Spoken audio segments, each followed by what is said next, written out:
Ahora sí lo van a escuchar. ¿Ahora sí? Sí. Bueno, No, le tengo que poner que sí ingreso el audio por computadora. Que abre cualquiera y lo van a leer. ¿ahora sí? Sí.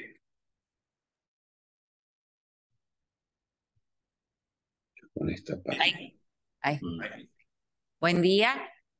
Buenos días. Bueno, acá estamos con la doctora Marecos iniciando el segundo módulo de la diplomatura y tenemos el honor de que hoy nos va a dar la clase el doctor Jorge Segura. Excelente médico, flebólogo, cirujano vascular. Lo admiro muchísimo, lo conozco desde hace mucho tiempo, desde que empecé a hacer ya la especialidad con el doctor Pietrabalo, siempre fue eh, uno de los estandartes de la flebología, el doctor Jorge Segura. Así que, doctor, para nosotros es un placer que esté hoy con nosotros acá. Cuando usted quiera comenzar la clase, comenzamos. Bueno, muchísimas gracias por la invitación.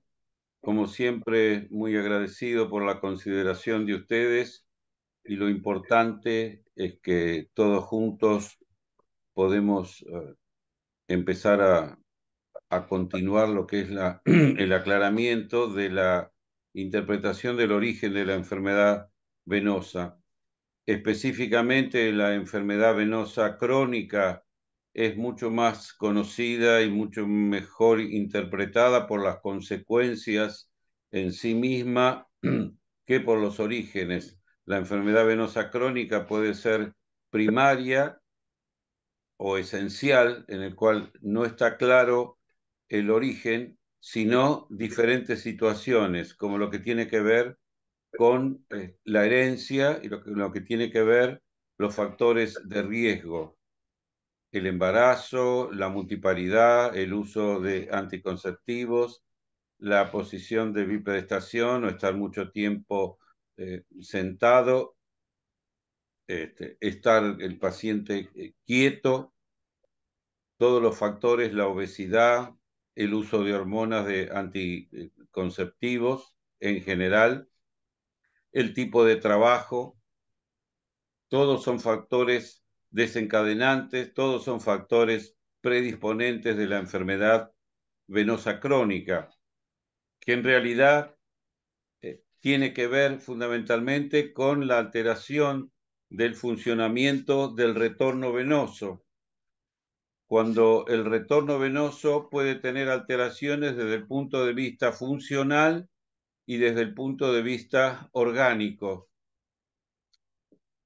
Las venas que ustedes ven que se pueden dilatar son aquellas venas superficiales en las diferentes categorías de telangiectasias, reticulares, válices tronculares, válices afluentes a troncos principales.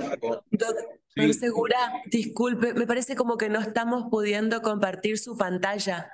Estamos con ese problemita. Sí. ¿Usted está compartiendo pantalla, doctor? Sí, ¿me escuchan? Sí. Lo escuchamos perfecto, pero lo único que vemos es una diapositiva que dice muchas gracias. Ah, la última.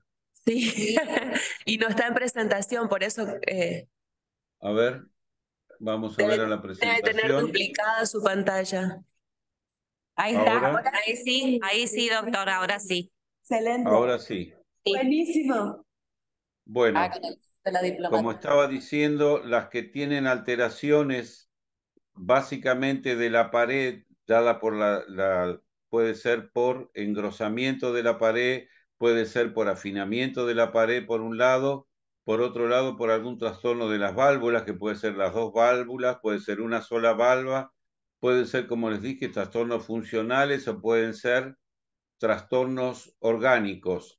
Con respecto al sistema superficial, ustedes pueden ver, y eso con el Doppler de ultrasonido diagnóstico se puede ver perfectamente la imagen y más que nada la tortuosidad o la deformación de la varice, cosa que no ocurre en el sistema venoso profundo y en el que sí van a ver la insuficiencia valvular que puede estar dada por un estado funcional o primario o por un estado de tipo secuelar luego de una trombosis venosa. Es decir, En síntesis, tenemos la insuficiencia valvular primaria o esencial, la insuficiencia valvular postrombótica relacionado a episodios de trombosis y los otros relacionados cuadros como por ejemplo los síndromes, las fístulas arteriovenosas, las varices, digamos, no clásicas, también las varices que tienen que ver con el sistema pelviano, etcétera. Con respecto a la epidemiología, es muy común y puede presentarse de diferentes formas, condiciones que incluyen venas varicosas clásicas, como dije, las varices tronculares, las varices menores, tales como las telangiectasias, y las varices reticulares, y la insuficiencia venosa crónica, que es lo que ahora nos atañe a nosotros, la cual puede implicar cambios en la piel, incluyendo trastornos o úlceras o trastornos tróficos. La frecuencia de la ocurrencia de estas situaciones en la comunidad serán descritas en factores de riesgo, como ya acabo de nombrar, así también como en la epidemiología de la trombosis venosa profunda. Si podemos clasificar en dos grandes capítulos, podemos decir la insuficiencia venosa crónica relacionada a la flebopatía o la enfermedad valvular, y la otra es lo relacionado a la trombosis venosa y al síndrome post-trombótico. Debido a las diferentes categorías de la enfermedad venosa y a las variedades de presentación y a la severidad, en los últimos años ha habido confusión entre la terminología y la definición de las enfermedades venosas. Por eso ya por el año 1994 en Hawái comienza el concepto de CEAP, ¿no es cierto?, que tiene que ver en esta clasificación la parte clínica de C, E etiológica, A anatómica y P fisiopatológica. Con respecto a las clasificaciones, decimos un C0 es cuando no hay venas visibles, no hay palpables, ni hay signos palpables de enfermedad venosa. Pero sí, acá pueden ocurrir síntomas, aunque no haya ninguna caracterización clínica. Luego tenemos el C1, que son las telangiectasias o las venas reticulares. En el C2 tenemos venas varicosas diferenciadas de venas reticulares por tener un diámetro de 3 milímetros o más, y ya establecemos una clasificación. Hasta 3 milímetros podemos tener reticulares, telangiectasias, más de 3 milímetros ya tenemos las venas tronculares, accesorias, etc. No olvidemos tampoco de las perforantes, como todos ustedes saben, un capítulo absolutamente preferido por los doctores Pietravallo, esencialmente por el profesor Antonio Pietravallo. El C3 ya habla de edema, el C4 cambios en la piel en el tejido celular subcutáneo secundarios a enfermedad venosa crónica, el C4A es pigmentación o eczema, el C4B lipodermatoesclerosis o atrofia blanca, C5 cuando una úlcera venosa está curada y C6 cuando la úlcera venosa está activa.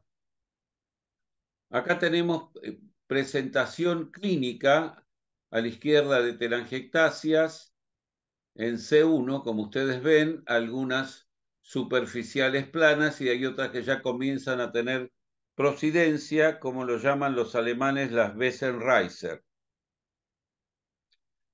En el C2, ustedes van a ver manifestaciones clínicas de la flebopatía, como ven acá, estas afluentes tronculares de la vena safena magna en el tronco de la pierna, y acá tienen afluentes a la vena safena parva en la cara posterior de la pierna, y acá estamos viendo abajo a la derecha accesoria anterior de muslo como rama, como afluente principal puede ser a la vena safena a nivel del callado.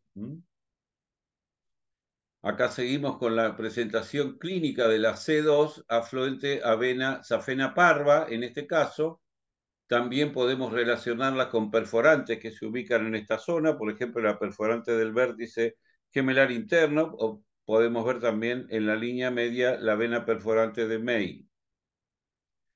En este caso, a la derecha tenemos afluentes a la safena interna, tenemos un afluente o safena posterior en el muslo, en el miembro inferior derecho, y en el miembro inferior izquierdo tenemos las accesorias anterior del muslo en este caso un afluente que está suprarrotuliano.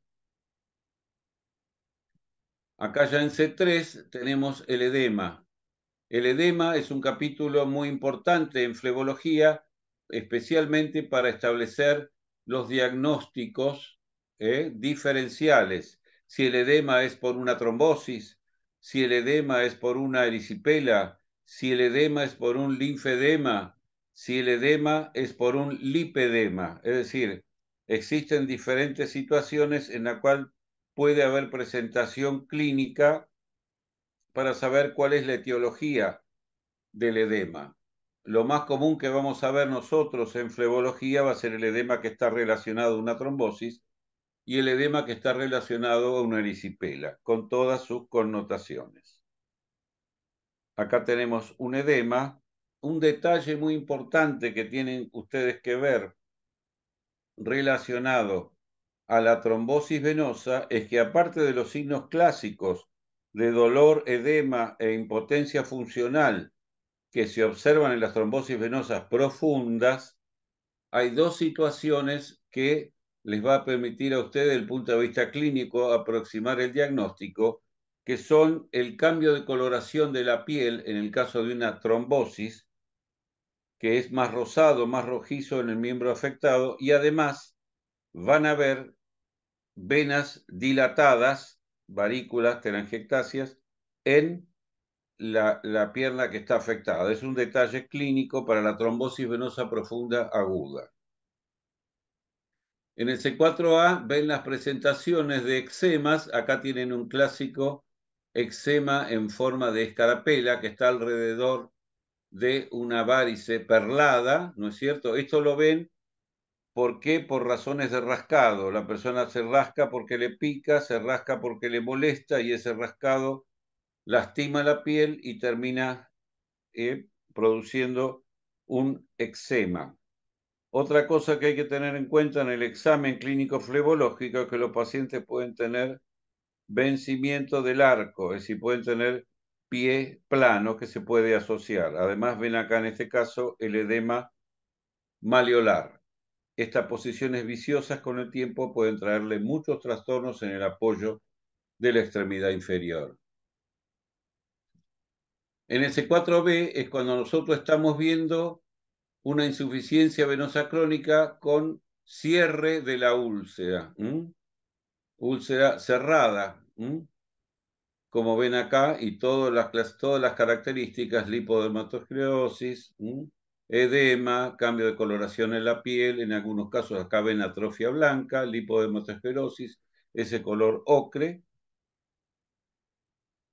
Y acá en el C5 ya ven la úlcera abierta, diferentes características del C5, una gran úlcera. Esta se trataba de una paciente que había sido intervenida 5 veces de insuficiencia venosa, 5 veces intervenida por varices, y aún así la enfermedad seguía avanzando. Acuérdense que es una enfermedad progresiva, crónica, que de no tratarse avanzan los estadios. Estos son los estadios finales de la enfermedad. Lo que hace el flebólogo es tratar de controlar los estadios de la enfermedad y en lo posible volver al paciente a los estadios anteriores, a los estadios iniciales, estableciendo básicamente una readaptación, una reorganización anatómica y fisiopatológica del trastorno para que el paciente presente en última instancia una mejoría clínica.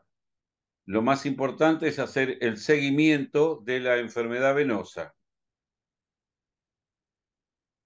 Con respecto a los estudios epidemiológicos, la frecuencia de la enfermedad está normalmente descrita de dos maneras. Prevalencia es la proporción de individuos de un grupo, de una población, que presentan una característica o evento determinado en un punto o en un periodo de tiempo.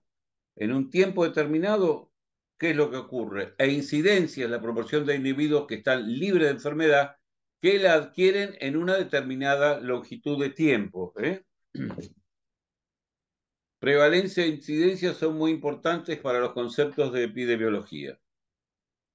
El C0.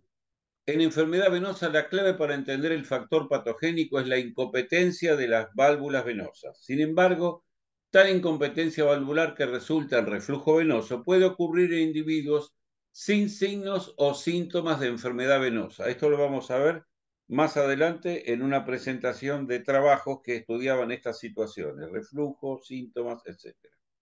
El advenimiento de los últimos años del ecodoppler color, como saben la doctora Tabernero y la otra colega, Cristina Marecos, yo soy un fanático del ecodoppler. Ha permitido medir el reflujo venoso de modo no invasivo en los estudios epidemiológicos. Hasta ese momento, hasta que apareciera el ecodoppler color, el gold estándar era la flebografía, específicamente lo que tenía que ver tanto en la insuficiencia venosa como profunda, estamos hablando, como en el diagnóstico de la trombosis. Antiguamente para la flebografía se utilizaba la clasificación de Kirchner, paciente en bipedestación, se inyectaba el contraste y se evaluaba hasta qué nivel caía el contraste. Eso tenía que ver con la incompetencia o no del sistema valvular para las insuficiencias. Y en el caso de las trombosis, la falta de relleno era la explicación de la trombosis en los estudios flebográficos. Cuando apareció el ecodoppler en tiempo real, por un lado el modo B o la anatomía y por otro lado el Doppler, que es la fisiología, permitía hacer en tiempo real, en un solo momento, con un solo dispositivo, ver la imagen y ver cómo estaba el funcionamiento de las válvulas. Uno de los pocos estudios realizados con ecodoppler fue el estudio de vena de Edimburgo, en el cual se realizó una muestra aleatoria de hombres y mujeres en la población general de entre 18 y 64 años de edad. Cerca de un 35% de los sujetos sin evidencia de enfermedad venosa tenían reflujo significativo, igual o mayor a 0.5 segundos, en al menos uno de los 8 segmentos venosos medidos en cada pierna. En consecuencia, la enfermedad venosa de las piernas puede ocurrir sin evidencia de venas varicosas o de otras manifestaciones clínicas. Esto para que ustedes en la práctica tengan claro que si un paciente tiene clínica de enfermedad varicosa, de enfermedad venosa, ya puede tener algún hallazgo del punto de vista hemodinámico, es decir, puede haber algún tipo de reflujo o insuficiencia valvular. Estos estudios son referidos, son los más importantes hasta la actualidad. Los estudios de Bochum en Alemania han demostrado que los reflujos venosos pueden ocurrir en los adolescentes, cuando es mucho más común que las varicosidades clínicas. Por ejemplo, en los pacientes examinados entre los 14 y 16 años en este estudio de Bochum, el Bochum 2, el 12.3 tenía reflujo safeno. Fíjense, chicos, entre 14 y 16 años. Pero solamente el 1.7 tenía varices tronculares. Es decir, no tenía casi ninguno varices tronculares, pero ya tenían la incompetencia valvular. El 0.8 tenía varices tributarias, o sea, tronculares que van a los troncos principales. Y el 4.1 tenía perforantes incompetentes. Fíjese esta asociación de patología que ya presentaban en la adolescencia. La prevalencia en la población de venas varicosas de categoría menor, tales como telangiectasias y las varices reticulares, son difíciles de determinar porque la mayoría de los estudios no proveen tal información y la clasificación de las categorías y su severidad varía entre los estudios. Lo importante tienen que saber que últimamente, en estos últimos años, yo diría en estos últimos 10 años, 7, 8 años, estamos investigando el sistema reticular, el cual es el relacionado con las categorías 5 y 7 del profesor Albanese. Ustedes saben, Albanese hizo una clasificación con 15 variedades de venas varicosas. Y en estas dos, en la variedad 5 y en la variedad 7 del profesor Albanese, ya hablan de las venas reticulares. Actualmente, como vieron, son menores a 2 milímetros. Se puede hoy día efectuar demostración del reflujo de las venas reticulares, del mismo modo que lo podemos ver en los troncos venosos, es decir, la deflexión va a ir de azul a rojo, refiriendo a la incompetencia valvular. Son estudios un poquito más largos, un poquito más complicados si se quiere de realizar, pero hoy día se puede demostrar el reflujo en las venas reticulares con el ecodoppler de color.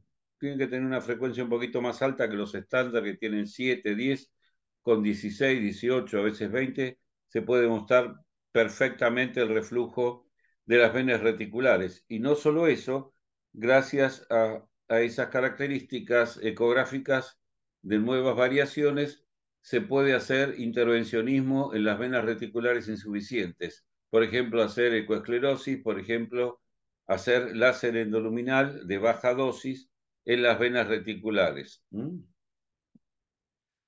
el estudio de Basilea realizado en los trabajadores de la industria farmacéutica, 5.2% de hombres y 3.2% de mujeres fueron considerados que padecían varices tronculares, pero una mucho más alta proporción, 51.8% de hombres y 64.8% de mujeres, tenían varices reticulares y o telangiectasias. Hay que ir a buscarlas. En el estudio de Edimburgo, tanto las varices reticulares como las telangiectasias fueron encontradas en cerca del 80% de los sujetos, aunque la mayoría fueron relativamente leves. Claramente se requiere más información sobre la frecuencia de las varices reticulares y de las telangiectasias, y también la extensión hacia la cual ellas se pueden conectar en relación a presentes o futuras ocurrencias de venas varicosas tronculares. Hoy día hay unos estudios muy interesantes de la angiotomografía, específicamente en Argentina. El doctor Guillermo Camicia ha realizado estos estudios de investigación de imágenes con angiotomografía y se ve perfectamente todo lo que son las venas reticulares superficiales, claramente en su ubicación, en su localización y en su relación con los afluentes y con los troncos safenos principales. Relación en las tronculares. Desde 1960 han sido llevadas a cabo muchas encuestas en diferentes países investigando la frecuencia de las venas varicosas tronculares clásicas. Sin embargo, la diferencia entre las poblaciones estudiadas y las definiciones y los métodos de reclutamiento de los pacientes hicieron dificultosas las comparaciones y, en consecuencia, los resultados obtenidos fueron ampliamente diferentes por ser obtenidos de reclutamientos diferentes. Sin embargo, una estimación razonable de la prevalencia de venas varicosas en las poblaciones occidentales pudo ser obtenida de estudios basados en muestras de la población general, principalmente en Estados Unidos y en Europa, aunque la definición de enfermedad y métodos de medición fueron levemente diferentes entre los estudios. La prevalencia de las venas varicosas en mujeres fue cerca de 1/4 a 1/3 de las mujeres estudiadas. Fíjese qué importante. Hay también una pequeña duda de la mayoría de los estudios epidemiológicos que una mayor prevalencia de venas varicosas fue observada en las mujeres sobre los hombres. Las prevalencias derivadas de las encuestas tempranas en población general sugieren que el ratio mujer-hombre fue aproximadamente de 2:1, siempre predominio de la mujer. Esta diferencia hombre-mujer ha sido también mostrada en encuestas posteriores, pero en el estudio de la vena de Edimburgo, una levemente más alta prevalencia fue encontrada en hombres, y esto fue también notado en adultos jóvenes en el estudio de Bochum en Alemania. Hay recientes estudios y hay posibilidades que la prevalencia de venas varicosas pueda estar incrementando en el hombre. Como ustedes saben, clásicamente se dijo que la prevalencia era más en las mujeres que en los hombres. Las prevalencias derivadas de las encuestas tempranas en la población general sugieren que el ratio mujer-hombre fue aproximadamente 2:1, ¿ok? Esta diferencia mujer ha sido también mostrada en encuestas posteriores como el de Edimburgo. Hay recientes estudios, como veo, hay posibilidades que la prevalencia de venas varicosas pueden estar incrementando en el hombre. Y lo que había que agregar es que también la alta prevalencia en mujeres en algunos estudios puede ser debida parcialmente a reclutamientos sesgados, o sea, un poco modificados. Porque las mujeres consultaron por razones cosméticas, por la apariencia de sus varicosidades y tomaron parte como voluntarias. Este concepto es muy importante que lo tengan en cuenta, inclusive en muchas escuelas Por ejemplo, en la escuela norteamericana ya se tiene como razón de consulta el factor estético. No es solamente por la presencia de varices tronculares, de úlceras, de venas perforantes clínicamente visibles, etcétera, sino la cosmesis, el aspecto estético, ya es una causa de consulta reconocida de la enfermedad venosa crónica. Un hallazgo universal en los estudios epidemiológicos es que la prevalencia de las venas varicosas se incrementa con la edad. Por ejemplo, en hombres, en el estudio de la vena de Edimburgo, la prevalencia se incrementa en cerca del 16% en aquellas edades entre 25 y 34 años. Fíjense qué joven las personas. A 61 en aquellos de 55 y 64. Para la edad de las mujeres 25-34 la prevalencia fue 14, llegando a 51 entre los 55 y 64 años de edad. En el estudio de Bochum, el examen de niños en edad de escolaridad de 10 a 12 años demostró la presencia de solamente varices reticulares discretas en el 10% de los alumnos. Pero 4 años más tarde, este dato fue incrementado al 30% y unos pocos niños desarrollaron varices de tronco y ramas. Esto hace muchos años, tanto en Francia como en Alemania, según mis conocimientos, la escuela del profesor Michel Jadec, de la Sociedad Francesa, que fue expresidente de la sociedad y es presidente de la Sociedad Europea de Flebología, ya tratan en la niñez y adolescencia las insuficiencias de las venas afenas. Ellos las trataban en principio con escleroterapia líquida y luego con escleroterapia con espuma. Por ejemplo, para tener en cuenta aquellos que cuando nosotros éramos chicos decían son los dolores de crecimiento en las piernas, etcétera. Seguramente que en muchos de esos casos de dolores de crecimiento, entre comillas, si hubieran hecho algún examen Doppler, podrían haber tranquilamente encontrado alguna insuficiencia. Y esto es muy importante porque van a buscar el desarrollo de la enfermedad y no esperan que ya venga la enfermedad, digamos, avanzada o con sus complicaciones, como ustedes saben, el sangrado, ¿no es cierto?, las trombosis, las infecciones, varicorragia, infecciones, las erisipelas, todo lo que puede ocurrir en la evolución de una enfermedad venosa.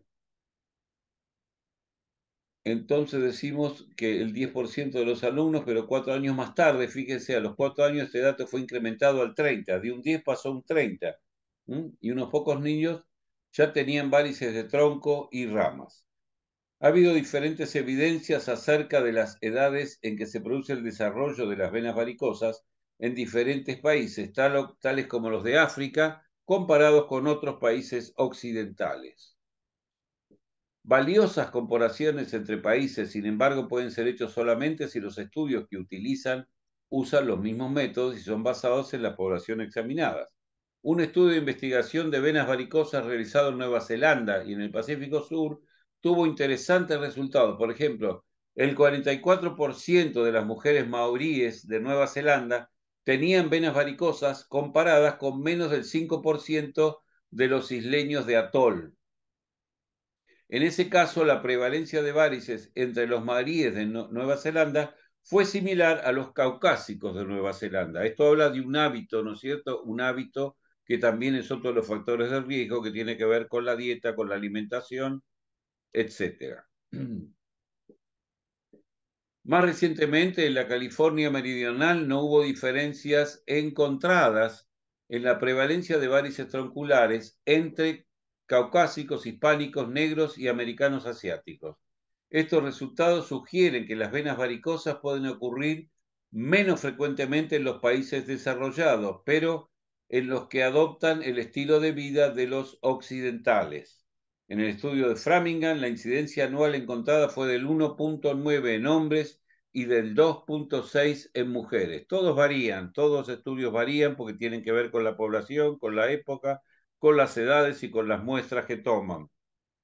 En consecuencia, el incremento de la edad per se no parece ser en sí mismo un factor de riesgo, porque más que la edad, acuérdense, es evaluar cómo va evolucionando la enfermedad. Como dijimos, ahí tienen chicos de 10, de 15, de 20 años, ya está instalada la enfermedad varicosa. Puede presentarse con síntomas o ya puede presentarse con clínica. Entonces, cada caso es particular. Cada caso va a tener su evolución determinada.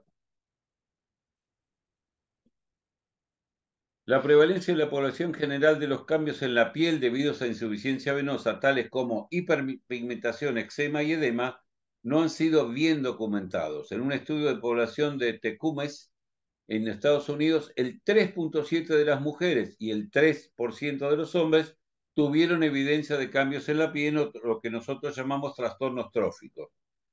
La prevalencia se incrementó marcadamente con la edad, de tal modo que, por ejemplo, en mujeres solo el 1.8% de aquellas con edad entre 30 y 39 tenían cambios tróficos. Comparados con el 20%, fíjense cómo varía, de 1.8 a 20.7 de aquellos mayores de 70 años. Evidentemente, con la edad se incrementa la insuficiencia. Para citar a nuestro profesor tan querido, ya fallecido, el profesor Miguel Yusen, él homologaba a la arterioesclerosis, él decía la venoesclerosis o la fleboesclerosis. De alguna manera eso es cierto y ya lo podemos verificar con el examen dúplex, porque específicamente en lo relacionado a la safena parva y la insuficiencia venosa crónica se pueden ver fibrosis y calcificaciones endoluminales que comienzan con engrosamiento de la pared y calcificación en la luz del vaso en las venas safenas, por ejemplo, parvas. Y esto ya sería clásicamente una fleboesclerosis relacionado a la enfermedad venosa homologable a la arterioesclerosis.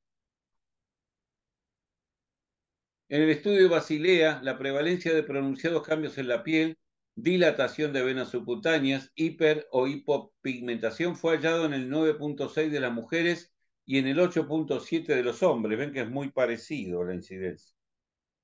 Leves cambios en la piel en forma de llamarada ocurrieron en el 15% de las mujeres y en el 10% de los hombres.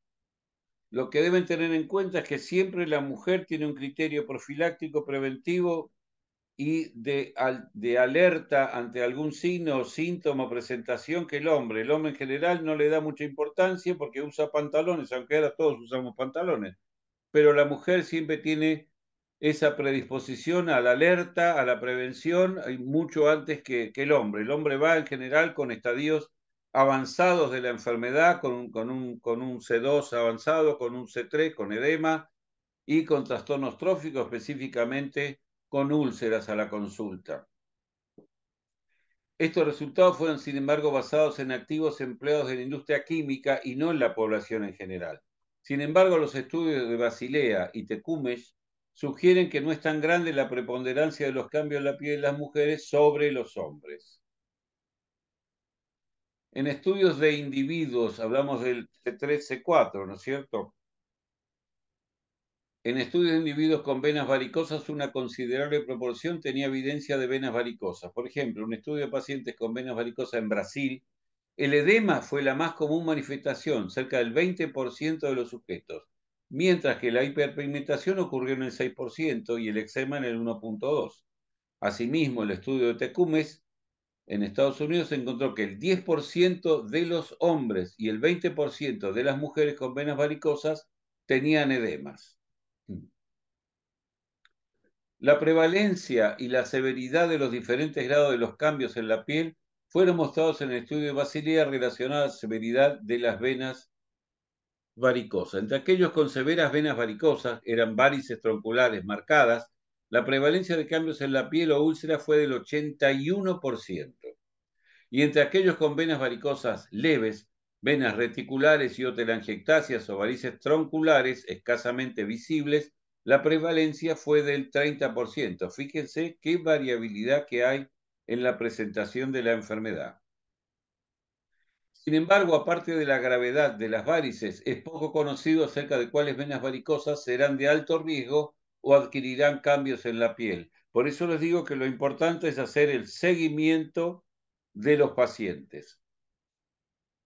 En los estudios de epidemiología, en C5 y C6, es importante distinguir entre la ocurrencia de la apertura de la actividad de las úlceras en la población y la combinación de úlceras abiertas y úlceras curadas, porque pueden prevalecer diferentes situaciones, aún en el mismo paciente. Sobre todo, una estimación muy aproximada de la prevalencia de ulceraciones venosas abiertas en la población adulta de más de 18 años de edad en los países occidentales es alrededor de 0.3%. Ustedes dirán, qué poquito, pero qué importante en cuanto a los costos, en cuanto a las pérdidas de actividad laboral, los gastos y toda la medicación y seguimiento o curaciones requeridas. Esto es alrededor de 1 entre 150 adultos son afectados en algún momento.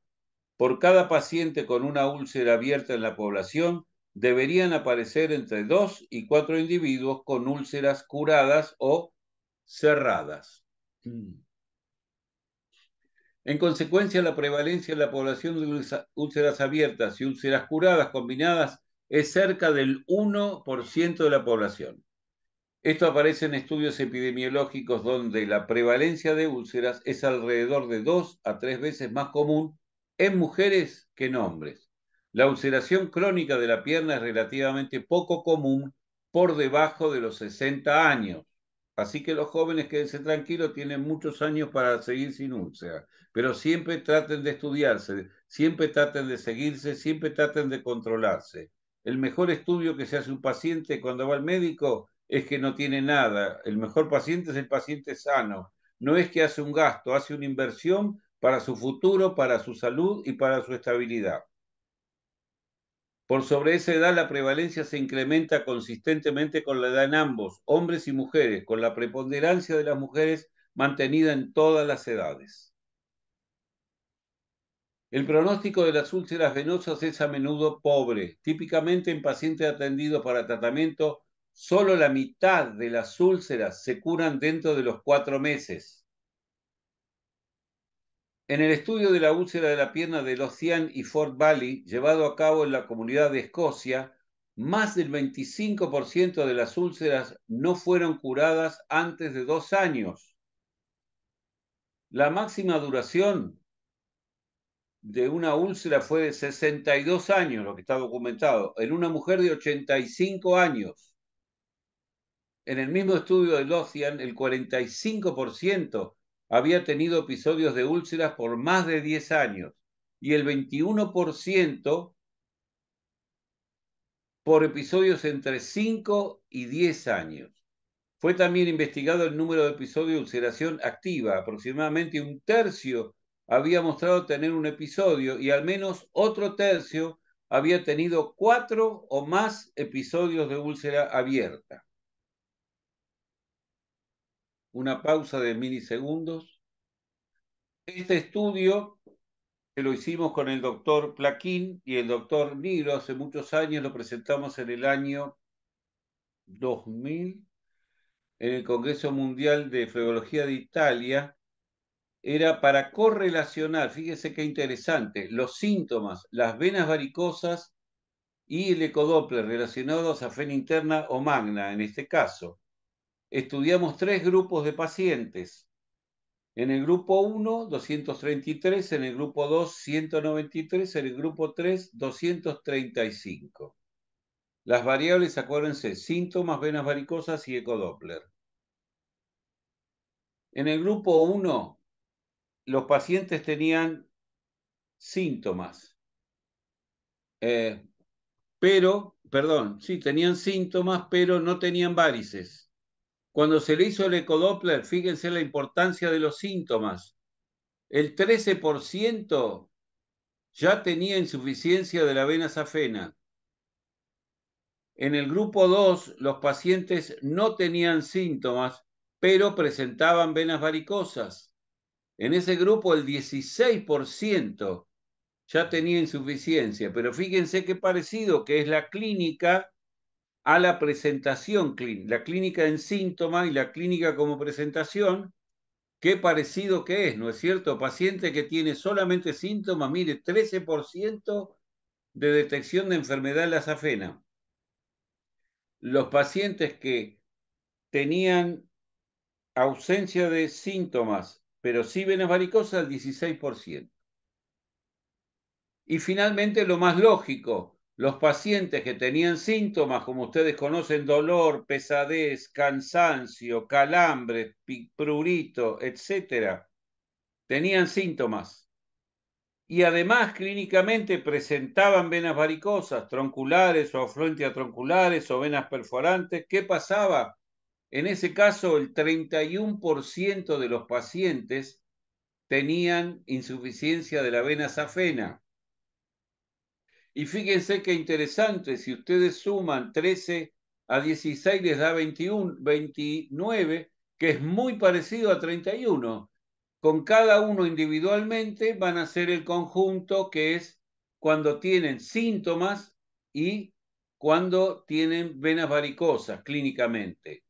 Y decimos, de acuerdo a los hallazgos, debemos tener en cuenta la importancia clínica de las dos muestras, tanto de G1 como de G2, donde uno de los factores está ausente y aún así vemos resultados significativos una vez realizado el examen con ecodoppler color. Con respecto a conclusiones, el impacto de la enfermedad venosa en la comunidad es considerable. La morbilidad asociada con las venas varicosas es variable. Síntomas de las piernas, tales como pesadez, picazón y apariencia cosmética, predominan. Sobre todo, la calidad de vida está disminuida, aunque esto se mejora significativamente luego de la cirugía.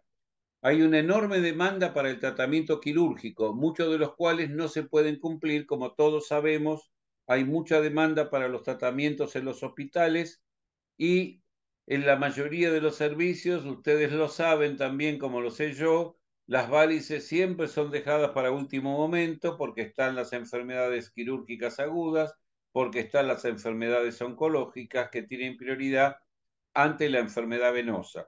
Pero también, como todos ustedes saben, con el advenimiento del ecodoppler color, con el advenimiento de los tratamientos de ablación y específicamente cuando la escleroterapia pasa a ser de escleroterapia líquida a escleroterapia en forma de espuma, que como ustedes saben, los que introdujeron eso fueron dos médicos en España, uno el doctor Cabrera Garrido en Sevilla, en el año 95, 96, y otro en Valencia, el doctor Javier García Mingo.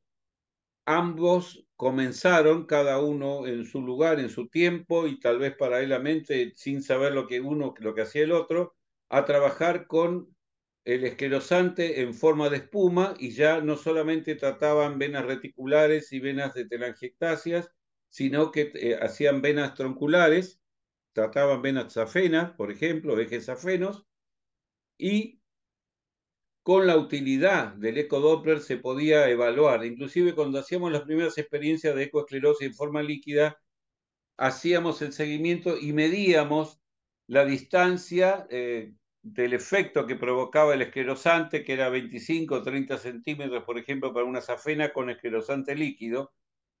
Y contrario a eso, cuando empezamos a utilizar la espuma, era mucho más, inclusive a veces hasta era toda la safena, en el muslo, en la pierna, pero el que realmente popularizó y hizo para todos posible el método del FUAN fue el doctor Lorenzo Tesari de Italia, ¿no es cierto?, que con el método de las dos jeringas intermediadas por una llave de 3 vías se podía producir una espuma de calidad como para hacer los tratamientos. Con lo cual en muchos hospitales, al no poder hacer, por las razones que ya dije, la cirugía de las varices, se realiza la ecoesclerosis, que es muy equivalente. Los resultados mejora la calidad de vida de los pacientes, inclusive para el tratamiento de las úlceras de causa varicosa, el uso de la ecoesclerosis con espuma o con foam.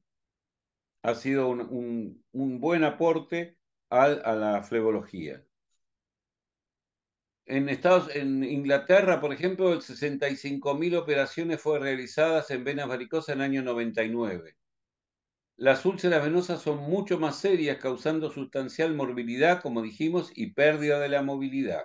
Morbilidad y pérdida de la movilidad.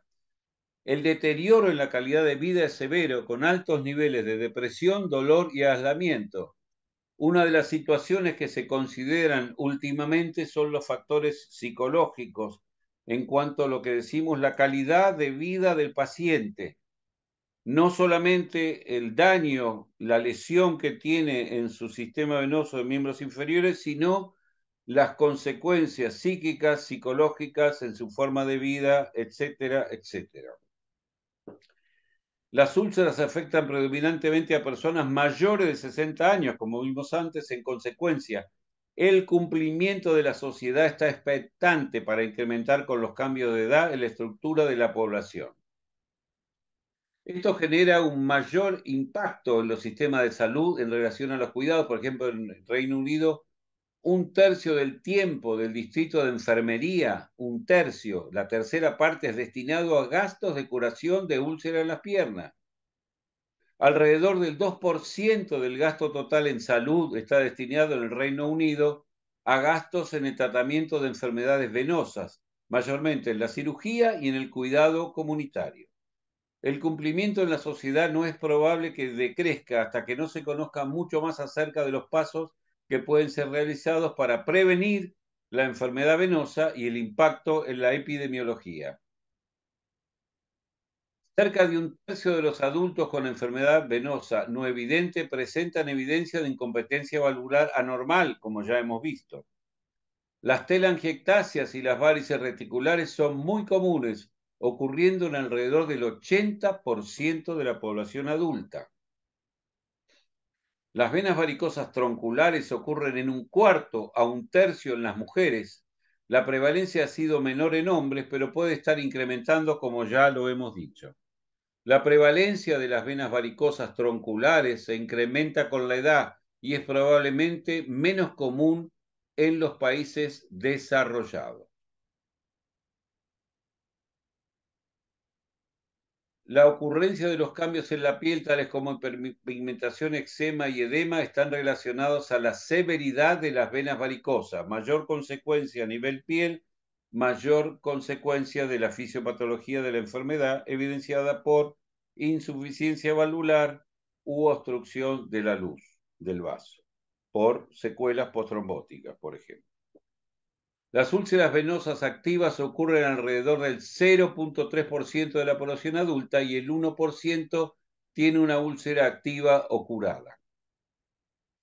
La incidencia del primer episodio de trombosis venosa profunda en la población general es de 5 por 10.000 personas al año y se incrementa dramáticamente con la enfermedad. El parto y la obesidad solo en mujeres está relacionado al riesgo de desarrollar venas varicosas tronculares. Las posiciones de pie sentado y el hábito intestinal, especialmente la constipación y el esfuerzo, pueden ser factores de riesgo para las venas varicosas, pero la evidencia está inconclusa. Y un consejo que doy durante la realización de la maniobra de Valsalva para la defecación. Esto fue una causa secundaria determinada cuando fui jefe de guardia en un hospital durante muchos años y me tocó operar a un médico de una hernia estrangulada en el momento, inguinal estrangulada, en el momento de la defecación, por el esfuerzo. Me tocó operar a otro médico por una ruptura de una bulla pleural, también haciendo el esfuerzo durante la defecación. Otro no lo operé porque hizo un preinfarto durante la defecación. ¿Qué conclusión saqué? Hacer la maniobra de Valsalva con boca cerrada genera un esfuerzo, una presión que se disemina a cualquier parte del cuerpo, inclusive al intestino. Si ustedes hacen esfuerzo defecatorio con boca cerrada, puede ocurrir esto. Si lo hacen con la boca abierta, de este modo el aire ingresa por el aparato digestivo y la única opción que tiene esa presión de aire atmosférico es en el intestino. Pequeño detalle, comprobado de acción y de consecuencia. Las posiciones de pie, de sentado y el hábito intestinal. El riesgo de padecer úlceras venosas está relacionado a la severidad de las venas varicosas, a la presión venosa ambulatoria y a la trombosis venosa previa. La enfermedad venosa, especialmente las úlceras venosas, pueden causar síntomas angustiantes e impactar en la calidad de vida. La responsabilidad del hospital y los servicios comunitarios, ya sabemos, es fundamental. Muchas gracias. Espero dejar muchas más preguntas que de la realidad que yo les pude hablar. Estoy siempre a disposición de ustedes, de la cátedra y de mis queridas amigas, la doctora Tabernero y Mareco. No sé si esto ha sido claro. ¿Cómo está, doctor? ¿Ahí me escuchan? ¿Qué tal? Sí, sí, Sí, perfecto. excelente clase. Yo le quiero preguntar, doctor, ¿usted hace Sí, ecoesclerosis en las safenas internas? sí, por supuesto, hace ya más de 20 años. Ah, ¿y qué tal? Y entre eso y la cirugía, ¿qué elige siempre? Actualmente yo hago los sistemas híbridos. Hago básicamente láser endoluminal, lo asocio con EcoFoam y microcirugía, esas tres cosas. Lo estándar es láser y microcirugía.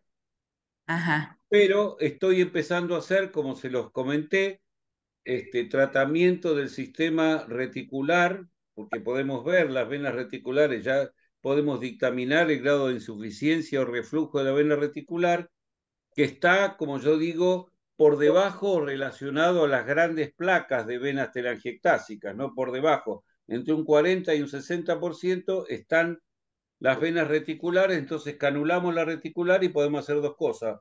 O inyectamos FOAN a baja dosis 0,5, 0,25 o baja dosis de láser, por ejemplo, un watt en la vena reticular y luego lo que es la telangiectasia le hacemos FOAN de 0,5 o 0,25 o combinado. ¿Y Pero el qué método utiliza? que hacemos es eso. En el hospital lo hice durante muchísimos años. Sí. En ese momento todavía no se había presentado la espuma, así que lo hacía con esclerosis líquida, así durante muchos años, por eso que le decía, no tenía turno Sí. para operar a los pacientes varicosos. ¿Y le hace todo ambulatorio, doctor, todo ambulatorio? Sí, absolutamente ambulatorio. El paciente para el láser, por ejemplo, viene a la mañana, se opera y a la tarde lo mando. Para el Perfecto. FOAN, también, el FOAN es en consultorio, hago FOAN tanto en consultorio como en quirófano, eso depende de los factores de riesgo, ¿no? Que ¿Y tenga el paciente. qué esclerosante usa para el FOAM, doctor? Para la safena interna o externa, les digo, anda mucho mejor en FOAN, el resultado clínico es espectacular en la safena parva, más que en Ajá, la magna. Y haces sí. una sesión y ya la solucionás. Acuérdense, la mejoría clínica siempre es lo más común en cualquier tratamiento esclerosante que ustedes hagan. Uso 3% o 2% para la vena safena interna y para la externa 2% o tal vez 3 a veces cuando es muy grande. Para las Y- perforantes 1%, 1,5 o 2. Perfecto. ¿Y le deja un rato, doctor, por el efecto del esclerosante o enseguida va el paciente? No, No. no, yo los dejo más o menos 5 minutos. Cuando es Ajá, una vena muy grande, muy enferma, lo que hago es acostar al paciente y utilizar lo que el doctor García Mingo llama el fenómeno de la Coca-Cola. Cuando ustedes tienen una botellita de Coca-Cola y la agitan, ¿para dónde va la espuma? para arriba.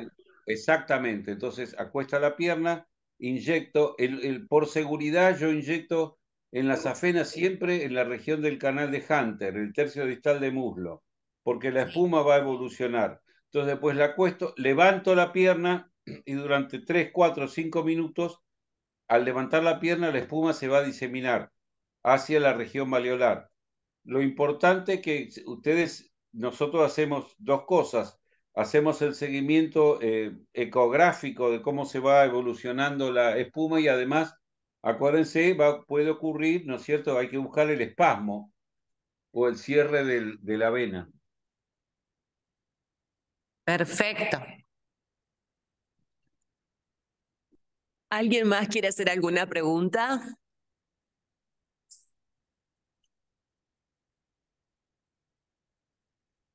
Marina, vos que siempre preguntas mucho. Te contó todo, el doctor nos dejó con pocas posibilidades. ¿De algo?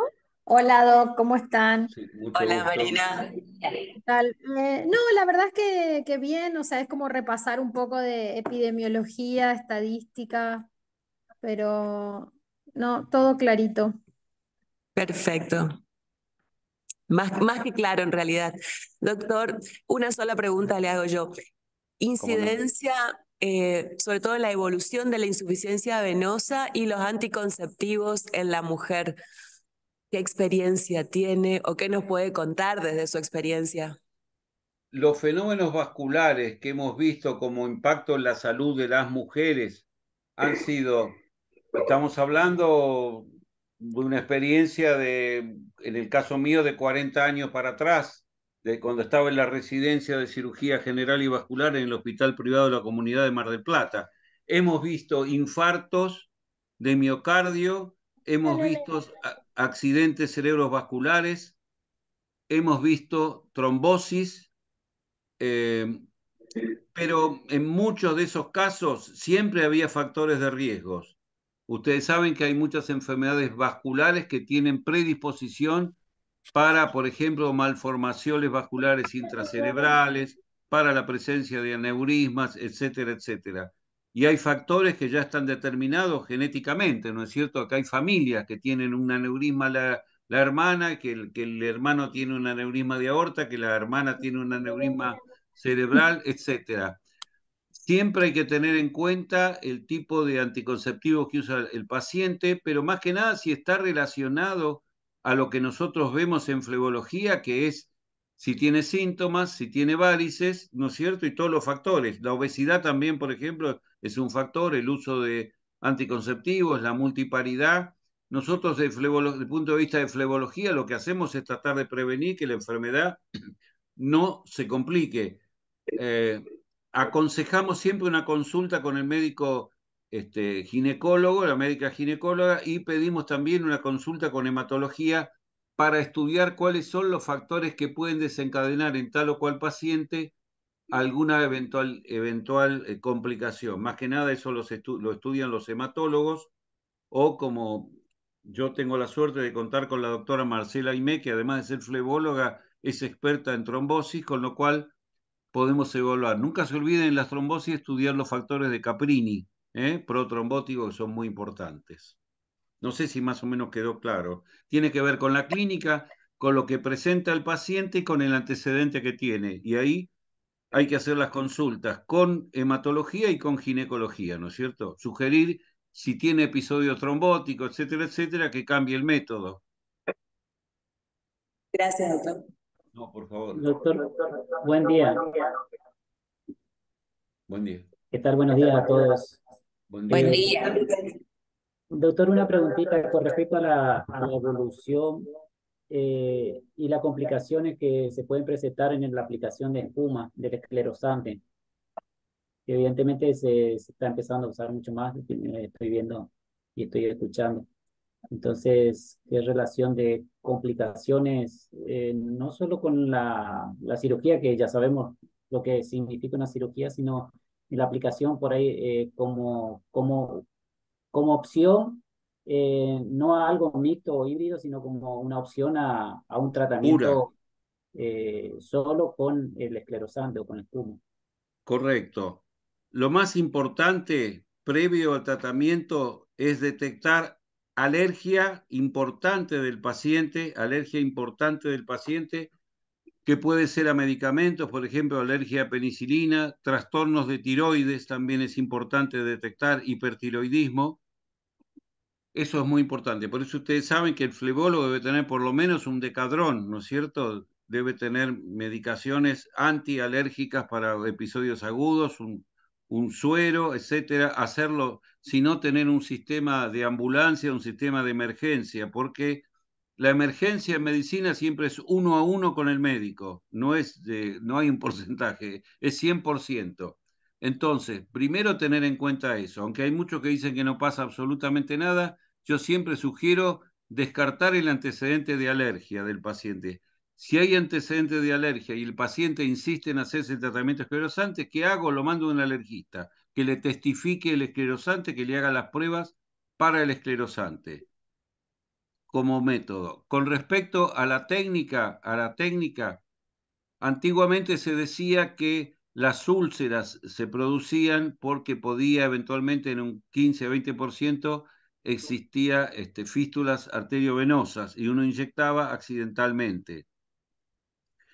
Más que nada se vio en la safena parva cuando se inyectaba para un tratamiento esclerosante. Ustedes saben que la arteria va en muchas ocasiones pegada a la vena safena parva y en vez de inyectar la vena se inyecta accidentalmente la arteria y eso provoca un gran escalvo, una gran necrosis en la cara posterior de la pierna. Con el uso del ecodoppler ustedes ven la arteria.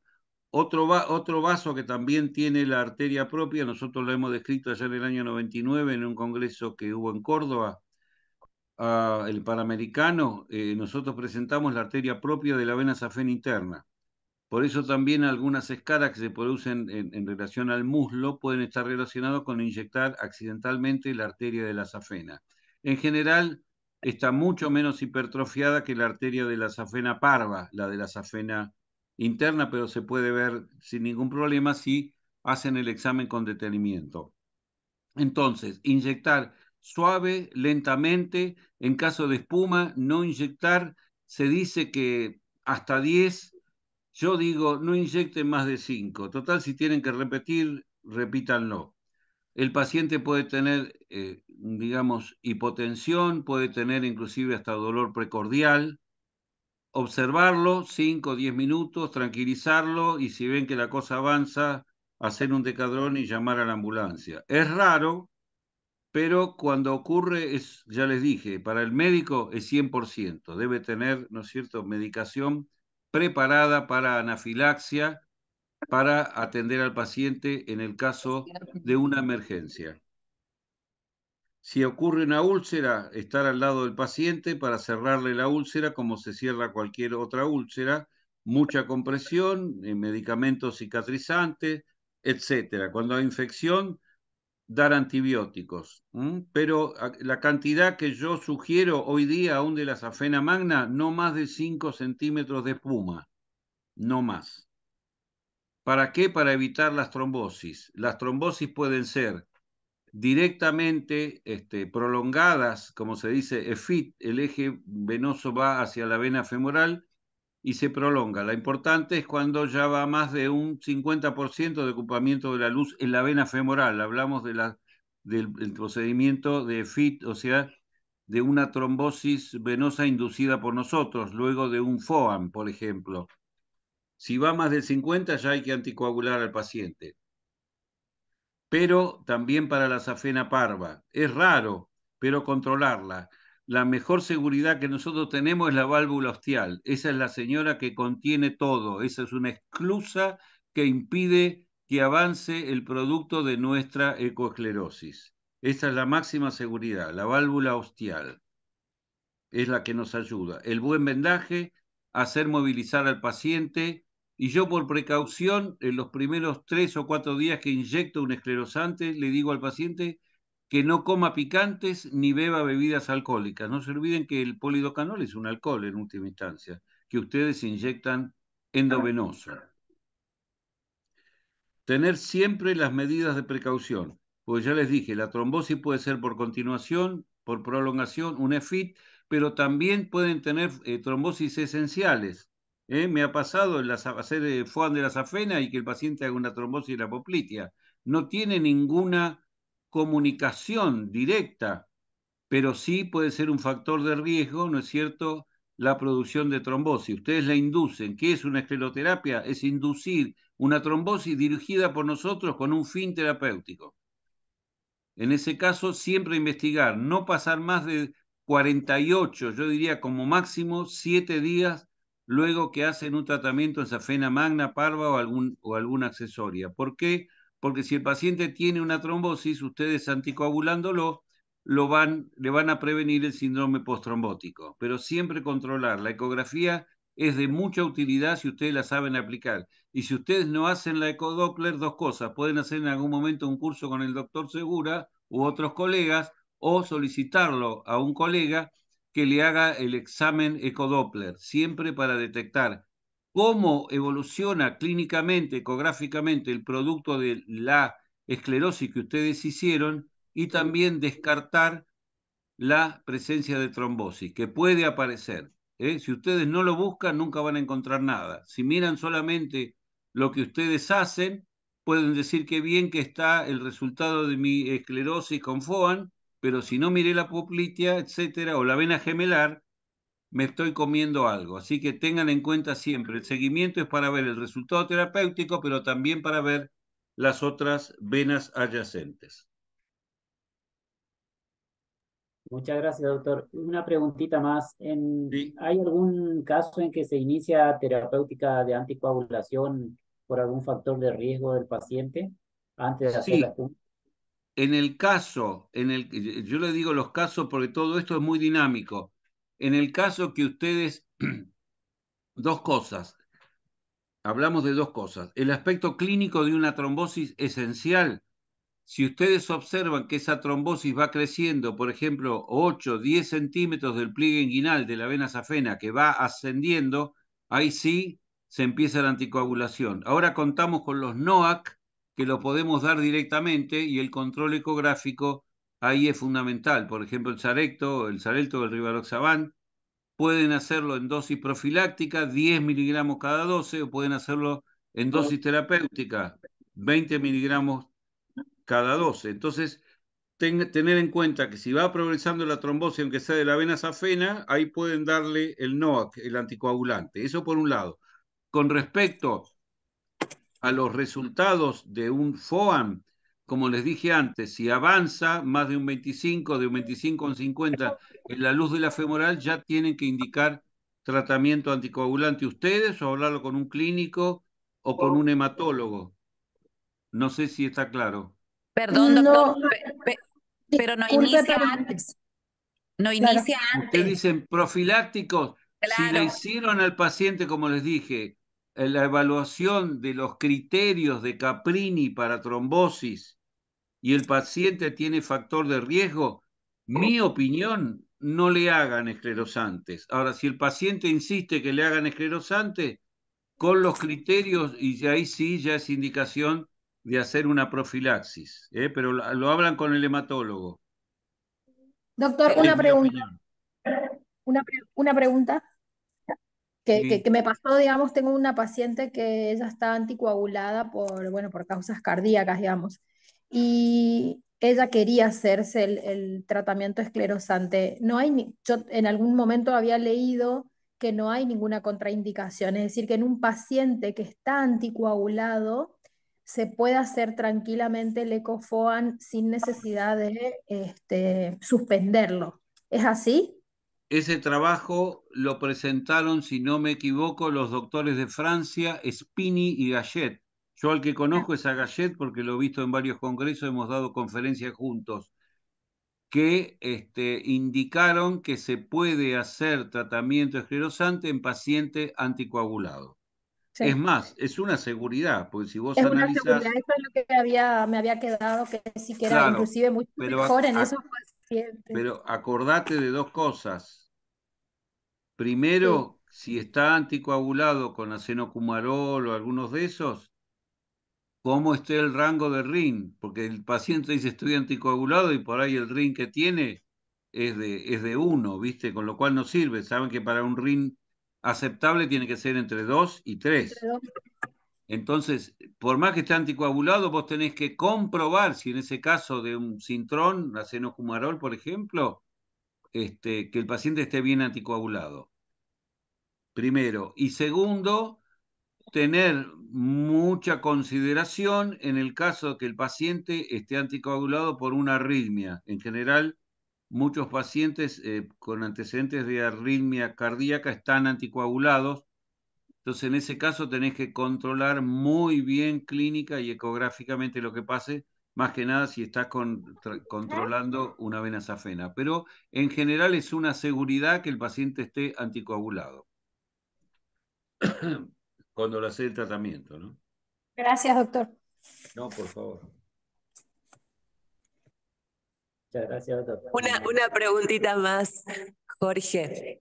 Sí, Me parece como que nosotros antes teníamos un límite para operar a los pacientes con insuficiencia venosa superficial que rondaba quizás en la mujer entre los 65, 68 años y siempre teniendo en cuenta, por supuesto, si no tenía otras patologías asociadas, o sea que clínicamente fuera solamente el problema venoso el que más trastornaba a la paciente. ¿Hay ahora algún límite de edad más extendido para el tratamiento quirúrgico de la insuficiencia? ¿O a mí sí, nomás me mirá, parece que estamos llegando mucho más lejos ahora? yo creo que estamos mucho más lejos. Mi tope es una paciente de 100 años que operé. Nos ganó a todos. Una infrapatelar y además le hice una biopsia de un nevo que resultó ser un carcinoma, con lo cual le vino muy bien a la señora su evolución. Para mí, el criterio hoy día es el riesgo prequirúrgico que vos le haces al paciente, los laboratorios, los análisis y el chequeo cardiovascular. La opinión del cardiólogo es muy importante. Y lo otro es el chequeo, acuérdense siempre en lo posible de hacerle un Doppler de vasos de cuello, más que nada para evitar el ACV posoperatorio, ¿no es cierto? Siempre hacer caminar precozmente al paciente y no hay límite de edad, sino la calidad de vida. Hay pacientes de 70, 80, inclusive 90 años que están bien clínicamente, que su problema solamente es la enfermedad venosa y uno evalúa los factores de riesgo. Hoy día que se llama esto cirugía mínimamente invasiva, basada en la evidencia, son cirugías de tipo ambulatorio, con lo cual se pueden controlar todos los factores, pero está la calidad de vida, la presentación clínica que tiene el paciente, eso es muy importante. Ahora, si el paciente tiene muchos factores de riesgo, arteriopatía, diabetes, tabaco, colesterol, obesidad, etcétera, tener mucho cuidado. Me pasó un paciente que lo evaluó un colega.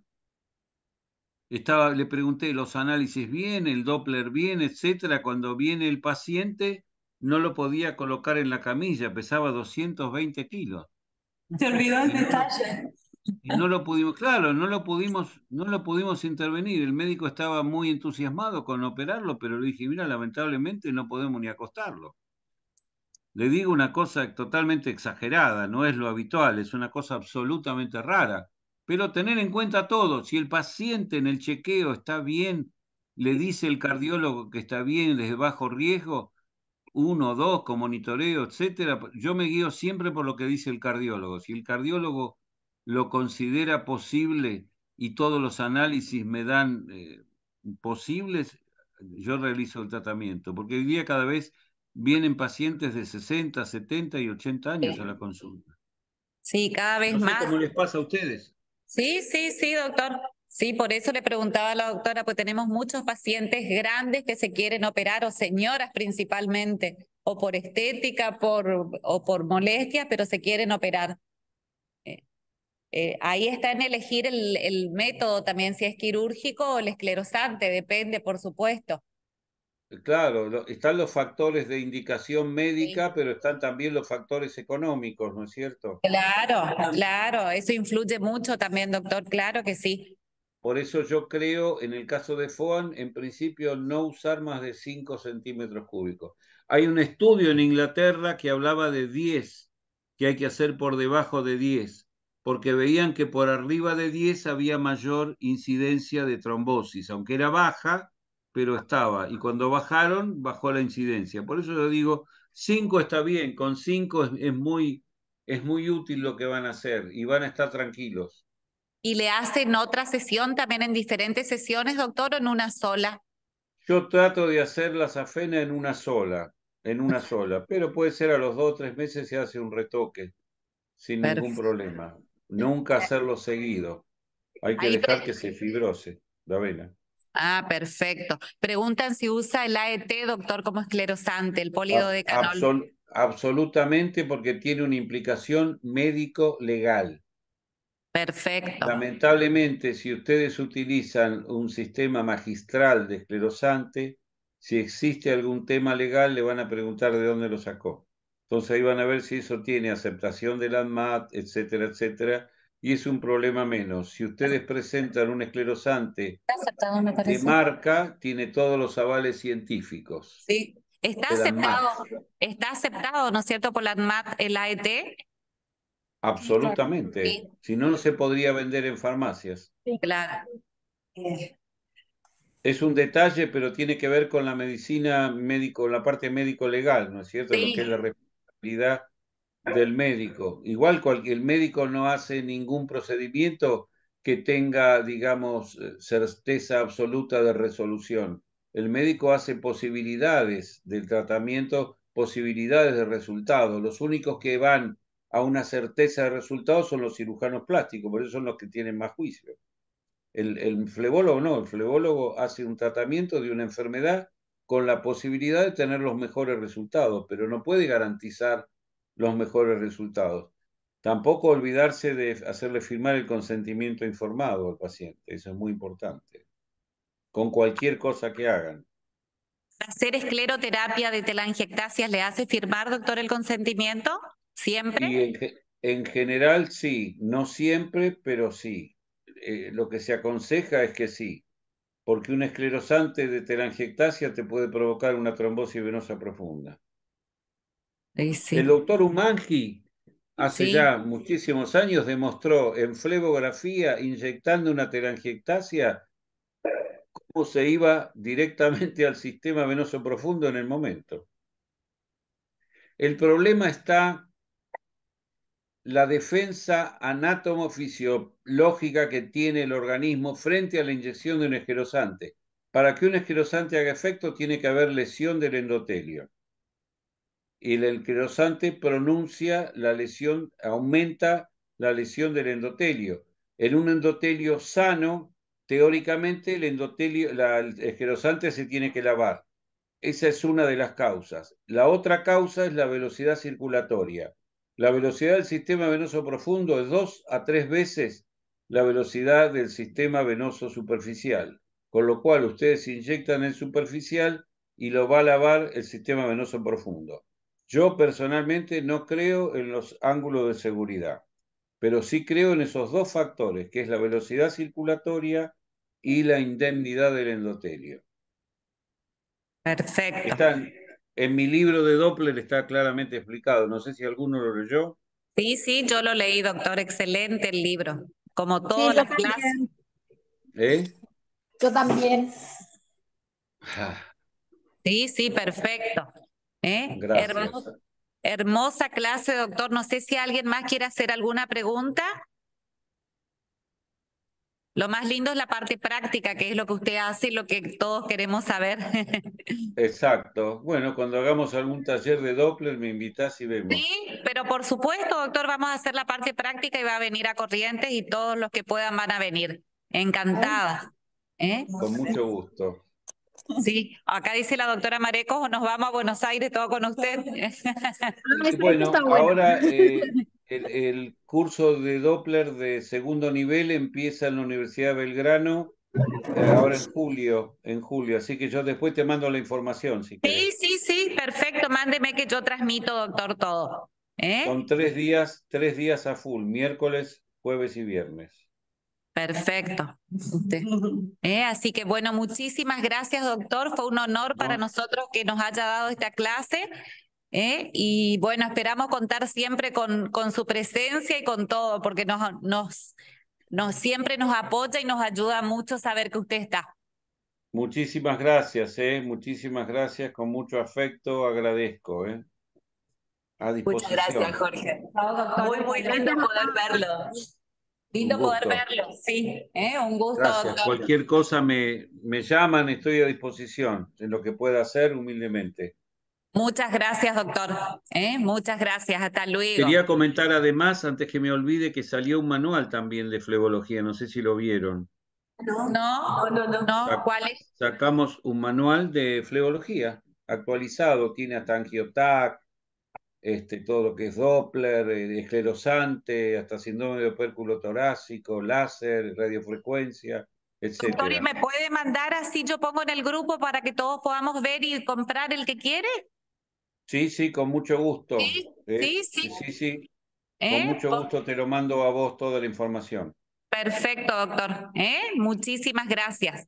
Hasta Gracias a luego, doctor. ustedes. Hasta Un luego. gusto hasta cualquier momento. Hasta cualquier momento, doctor. Hasta luego. Gracias, chicas. A ver, ¿seguimos nosotros un ratito? ¿Están todos conectados, no es cierto? Sí, sí. ¿Salió el doctor? Sí. Bueno, ahora vamos a ver toda la parte práctica que ustedes quieran saber, que nos quieran preguntar. Acá estamos la doctora y yo. Que quieran saber o preguntar. O no les quedó O no les quedó ninguna pregunta. No nos vamos temprano hoy. No, clarísimo el doctor. Doctora, ¿esta es la única clase que teníamos prevista para hoy? Es el módulo de hoy, Marina, sí. Ah, perfecto. Por eso, si quieren saber algo más, nosotros estamos para responderle todo lo que quieran o hablar de algo, no sé, lo que ustedes quieran. Buen día, doctoras, ¿cómo están? Buen día, Eli, ¿cómo estás? Eli, soy Eliana. Quería David. aprovechar, se comentó de esta idea que usted dijo de que el doctor le pase esa información y nos difunda en el grupo. Sí. Por ahí, para los que yo no estoy haciendo flevo, por ahí la idea es incorporarlo, pero bueno, la verdad que hasta el momento no estoy muy en tema. Quería pedirles por ahí si ustedes podían pasarnos guías o algo que podamos ir, digamos, sosteniendo el tema de las clases con con alguna lectura dirigida por ustedes, que nos puedan compartir, digamos. Sí, por supuesto, Eli, te vamos a ir mandando, te vamos a mandar. Ajá, porque aparte realmente es lo que- tanta la información, ¿no? Que por ahí buscar a los que no tenemos experiencia o estamos entrando en el tema, como le digo, por ahí leemos cosas que no, Claro, que no. vale una selección. Exacto, algo más dirigido que ustedes que saben, digamos, y que Ese manual que dice el doctor que me va a pasar, le vamos a pasar en el grupo y ese puede ser de mucha ayuda porque es la parte práctica también, Eli, ¿viste? Así que eso sería ideal. Ahora cuando nos pase, yo pongo en el grupo enseguida. Sí, después lo otro que se pasó la información en el Congreso ahora de mayo en el argentino de flebología, doctoras, es el último consenso de escleroterapia. Eso está disponible en la página de, bueno, de Craveri. Y el último consenso, no sé si hacen heridas, el consenso, el último virtual que se hizo durante la pandemia del manejo de úlceras venosas. También hay un consenso. Creo que eso deberíamos leer todos, digamos, si hacemos eso. Úlceras y escleroterapia, el último consenso. ¿En Craveri está eso, Marina?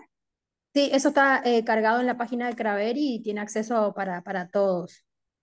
Son dos, el de escleroterapia y el último consenso virtual de úlceras venosas está ahí. Y el otro que está bueno, que hay que leerlo, es en la revista de medicina,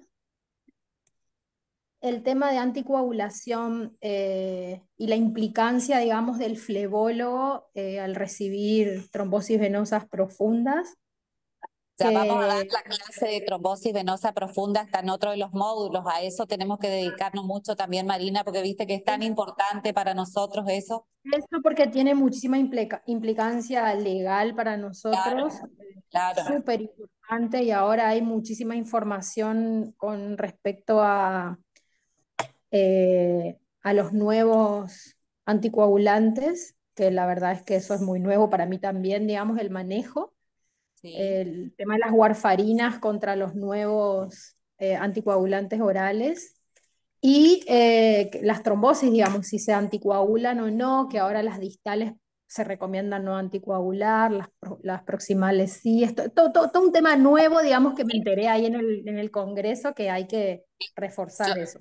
Yo ya estuve hablando con el que nos va a dar un flebólogo la parte de trombosis venosa que hace toda esa parte. Así que esa va a ser una linda clase que tenemos que escuchar porque a todos nos sirve y eso va cambiando, como decís vos, constantemente, ¿viste? Así Sí. que Estaría bueno leerlo antes, a esos consensos antes de las clases, entonces también podemos aportar un poco más. Sí, eso si querés lo paso también, doctora, está en la revista Medicina.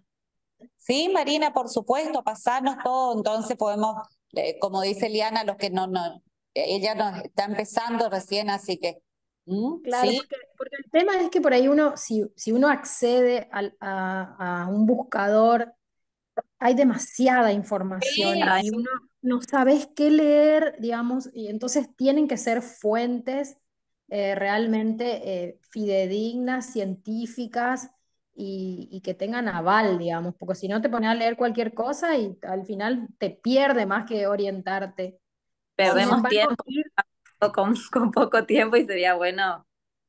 claro, ir directamente a artículos que realmente nos van a ser útiles a nosotros y a través de nosotros, por supuesto, a todos los pacientes que reciban nuestra atención, claro que sí.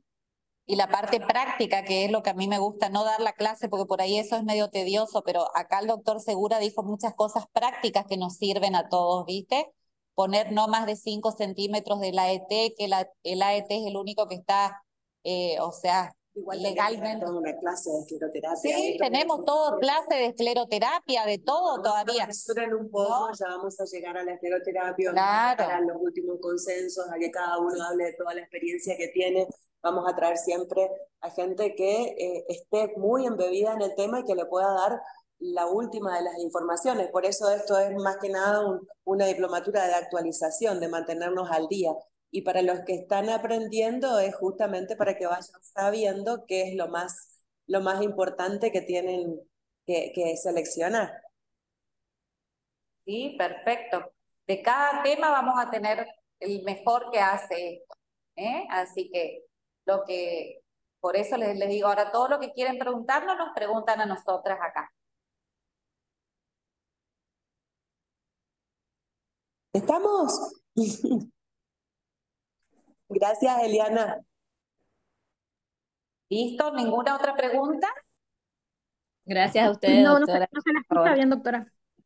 Bueno, nos vemos entonces en el próximo módulo. ¿Eh? Doctora, Sí, una Miguel. pregunta. Sí. Una pregunta. Yo le pregunté al doctor y no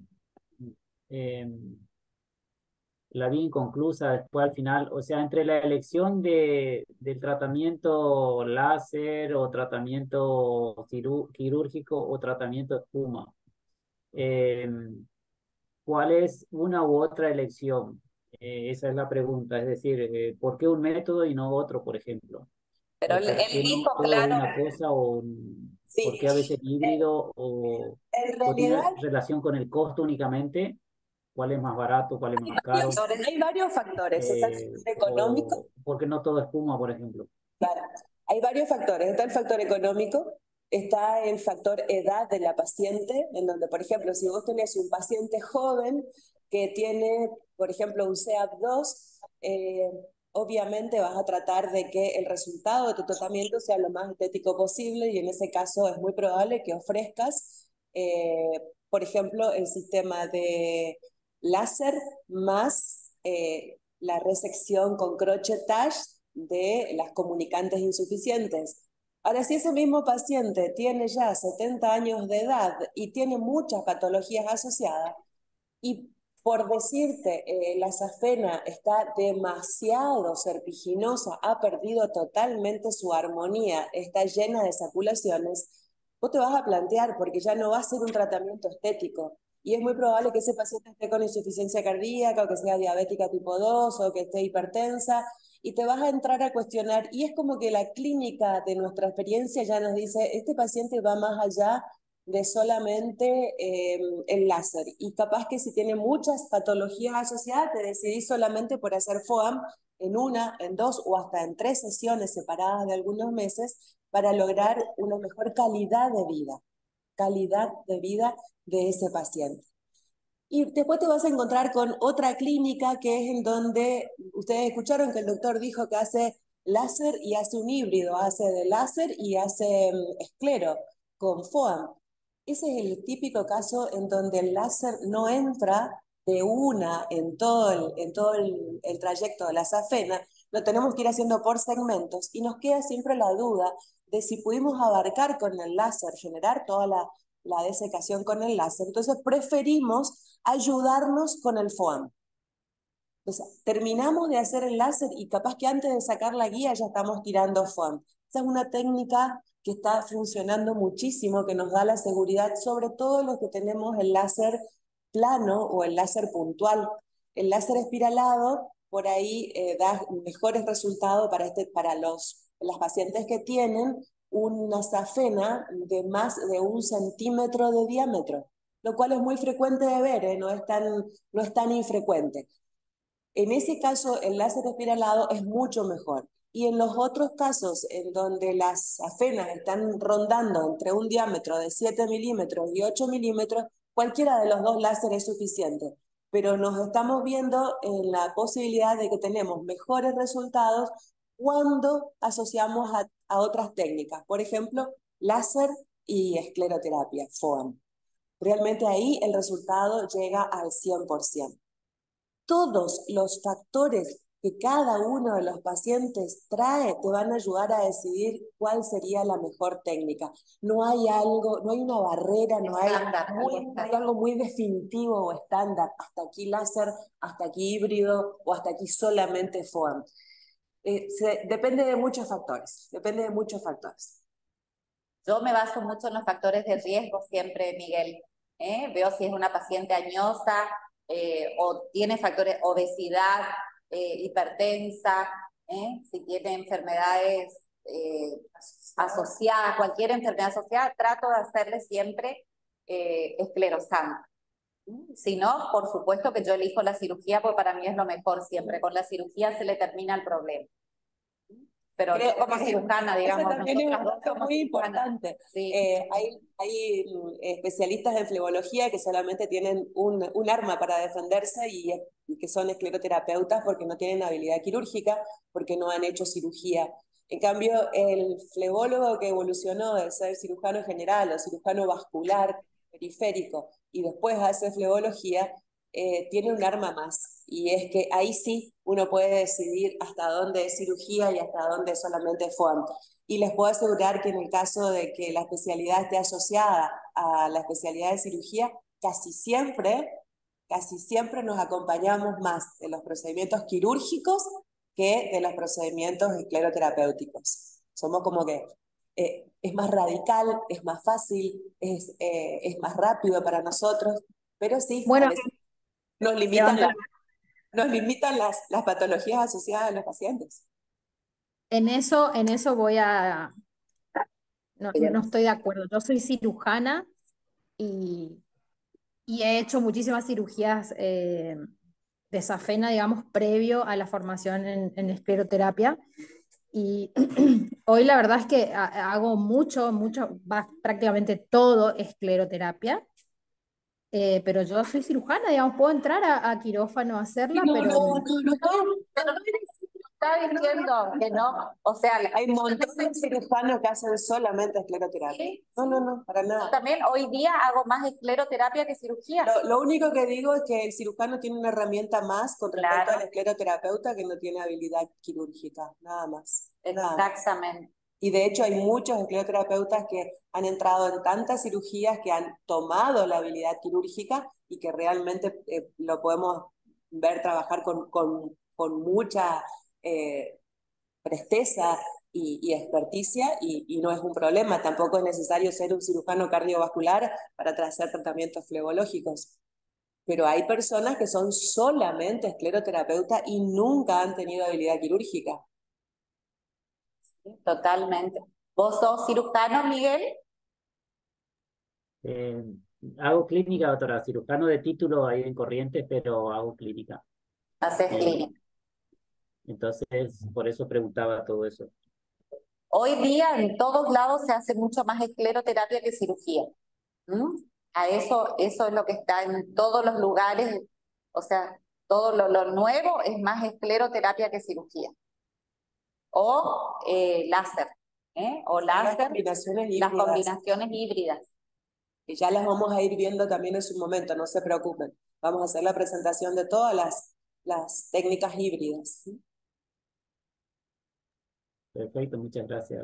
Ahí ya le puse en el grupo, ya les mandé porque me mandó el doctor Segura el libro que él les decía, así que ya está puesto en el grupo para que podamos ver todos.